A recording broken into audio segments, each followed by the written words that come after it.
और इस प्रोग्राम के अंदर भी आरएसएस की बू आ रही है मुझे, जो बाबा साहब को जो ना बाईपास करके एक खाली चमार सम्मेलन कर रहे हैं लोग। इनको पता नहीं क्या 26 जनवरी 1950 से पहले यहीं थे करते ना ये सम्मेलन ये लोग। इनको सड़क पर चलने का अधिकार नहीं था, पानी पीने का अधिकार नहीं था। 20 मार्च 1927 को बाबा साहब ने पहली दफ़ा 14 तालाब में पानी पिया। आज ये चमार सम्मेलन करने वाले हो गए। तो क्या दिक्कत है आपको चमार सम्मेलन से? नहीं, ये इसमें जो ना वो डिवाइडेड रूल है, आरएसएस घुसी हुई है बीच में। वो आरएसएस तो आपका काम कर रही है ना? आरएसएस के पास मुस्लिम संगठन है, आरएसएस के पास हर धर्म के कपड़े हैं, आरएसएस के पास हर फोर्स की वर्दी है, आरएसएस के पास बम फोड़ने की वो दीक्षा देते हैं, दंगा कराने की वो दीक्षा देते हैं। वो है आरएसएस सब भारत बनाने के बाद काहे का जाति मुक्त भारत करे ना, लाए ना वो भी देख आर्टिकल 17 में है ऑलरेडी। खत्म करी किसी ने कोशिश की, बाबा साहब को ये इन्होंने भारत रत्न तक नहीं दिया। जय भीम।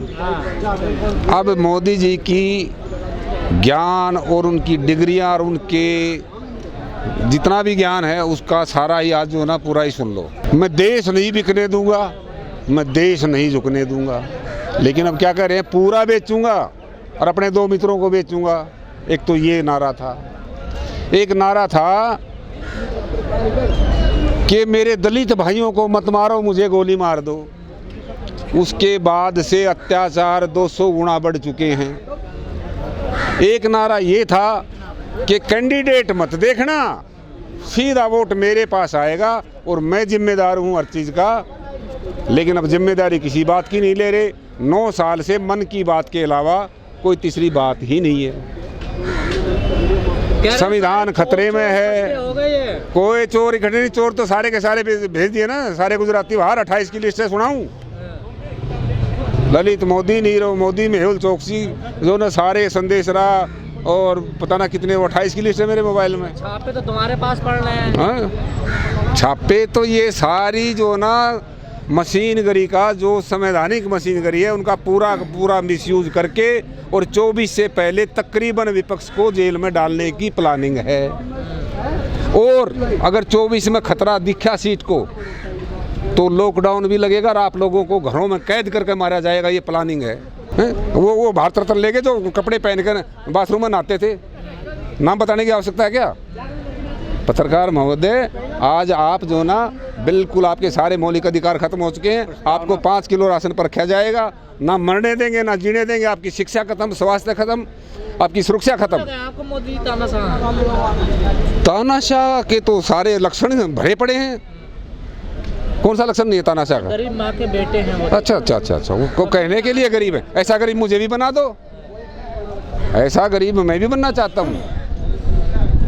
11 दिन में बाबा साहब ने गुजरात छोड़ना पड़ा था। उन्हें जो ना किराए का मकान नहीं मिला। छुआछूत और अत्याचार गुजरात में नंबर 1 है। 2 नंबर जो ना मध्य प्रदेश, 3 नंबर राजस्थान, उसके बाद जो ना आपका यूपी। जहाँ ये इनकी सरकारें हैं आरएसएस की, वहाँ दंगे हुए हैं, वहाँ आग लगाएंगे। ये भारत बीजेपी पार्टी नहीं है, ये भारत जलाओ पार्टी है। भारत जलाओ पार्टी है। बचा लो इस देश को। संविधान खतरे में है, लोकतंत्र खतरे में है और ये हर एक आदमी की ड्यूटी है। संविधान के प्रस्तावना भी बदल रही है।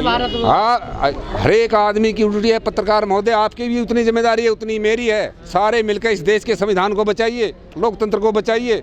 आपका पूरा देश बिक चुका है। तो मोदी जी नहीं कहते मैं संविधान की बदौलत प्रधानमंत्री बना? वो कहने के लिए, वो तो वही बात है, फोटो पे माला और विचारों पे ताला। ये उनका एजेंडा है और आरएसएस का एजेंडा है बंच ऑफ थॉट में कि 95% लोगों को 2 टाइम का खाना दो और काम लो। सारा देश की संपत्ति, भूमि, रुपया, पैसा, सब कुछ जो ना 5% के पास होना चाहिए। ये बंच ऑफ थॉट में गुरु गोलवलकर ने लिखा है और वही किताब इनने सुबह पार्कों में पढ़ाई है आरएसएस की शाखाओं में और उसी पे चल रहा है। यहाँ लड़ाई है सिर्फ संविधान और मनुस्मृति की टक्कर बज रही है। राहुल गांधी बचा रहे हैं ना। राहुल गांधी अगर लागू कर देता तो उनकी दुर्दशा नहीं होती। भारत जोड़ो यात्रा नहीं कर रहे? ठीक है, थोड़ा बहुत उनको अकल लगी है। अब संविधान याद आया है। हमने 19 में कहा था दोनों बहन भाई संविधान ले लो हाथ में और पूरे इंडिया में घूम जाओ, लेकिन वो भी धार्मिक बनना चाह रहे थे ना। वो मोदी जी नाव में जाए गंगा जी में, पीछे पीछे प्रियंका जी भी चली जाए, मैं भी नाव की सवारी करूंगी। वो तू बड़ा हिंदू को मैं बड़ा हिंदू, तू नकली हिंदू मैं असली हिंदू। उसी ने तो इनका कांग्रेस का सत्यानाश किया।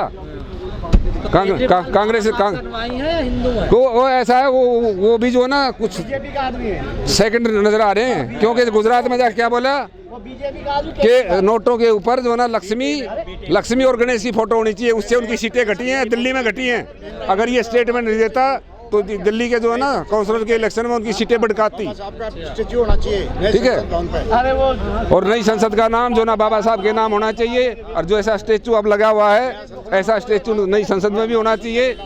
और केजरीवाल के मुख्यमंत्री होते टूट कैसे गया रमजान मंदिर? आपके लिए कौन बेहतर नेता है? कौन हमारे लिए बेहतर नेता? आपने चुन लिया ना, लो हम दिखाते हैं आपको। भाई चंद्रशेखर आजाद जिंदाबाद। SC ST OBC माइनॉरिटी सबको साथ लेकर चल रहे हैं, और जहां देश में अत्याचार होते हैं गरीबों के ऊपर, वो यही एक मसीहा है जो हर जगह जाके अपनी लड़ाई लड़ते हैं गरीबों की। और ये हमारा नेता है, ये अपनी पार्टी है, और सब लोगों से हमारी गुजारिश है कि इस युवा साथी के साथ जुड़ें। भीम आर्मी एकता मिशन, आज़ाद समाज पार्टी। और जो है तो एक सीट के लिए रो रहा था, कैसे? कोई नहीं रो रहा। ये प्रधानमंत्री बनने से है हमारे। आने वाले टाइम में प्रधानमंत्री बनेंगे, कैसे बनोगे प्रधानमंत्री? हम बनाएंगे ना। एक विधानसभा के लिए SC ST OBC माइनॉरिटी सारे 90% लोग बनाएंगे, एक नहीं बनाएगा। उभरता हुआ सितारा है ये तो मीडिया, आप जैसे जो ना दलाल मीडिया है जो दिखाते नहीं। टाइम्स वर्ल्ड की जो भी तो यज्ञ में बैठ रहा अरे छोड़ो उन बातों को, ये क्यों ना छोड़ो तुम तो वर्ल्ड नहीं वर्ल्ड की पत्रिका में नाम आया, 100 वर्ल्ड के 100 उभरते हुए युवा नेता। क्या तुम्हारी हिम्मत पड़ी किसी पत्रकार महोदय की कि उनके बारे में कुछ छापे बताएं लोगों को? नहीं बताया ना। चंद्रशेखर पर कैसे विश्वास करे समाज? विश्वास करना पड़ेगा। अखिलेश को भी विश्वास हो गया। अगर अखिलेश यादव उस समय 15 सीट दे देते तो आज मुख्यमंत्री होते। उन्हें जब पता लगा कि भाई तेरा महल धोया गया है गंगा जल से, अब कैसे लगा रहा है वो होर्डिंग के गर्व से को हम शुद्ध हैं, आँख खुली है अब, इसलिए वो खतौली की सीट निकल गई ना। अब तीनों का हो गया। और अब जो ना 14 अप्रैल को अखिलेश भाई, जयंत भाई और भाई चंद्रशेखर तीनों महू जा रहे हैं। समझौता हो रहा है? अब नहीं, ये अंदर खाते की बातें सारी आज ही बता देंगे तो फिर जो है ना बंद मुट्ठी है, खोल लेंगे समय पे खोल लेंगे। हाँ ठीक है, हम हमारा नेता है और हम उसको PM बनाएंगे। समय लग जाए 10 साल 5 साल 15 साल तो लगता है। ठीक है। अरे कैसे बनाओगे? दिल्ली में 272 सीट लाएंगे, संख्या बल लाएंगे। जब बनेंगे कोई जबरदस्ती थोड़ा सीन के बनेंगे।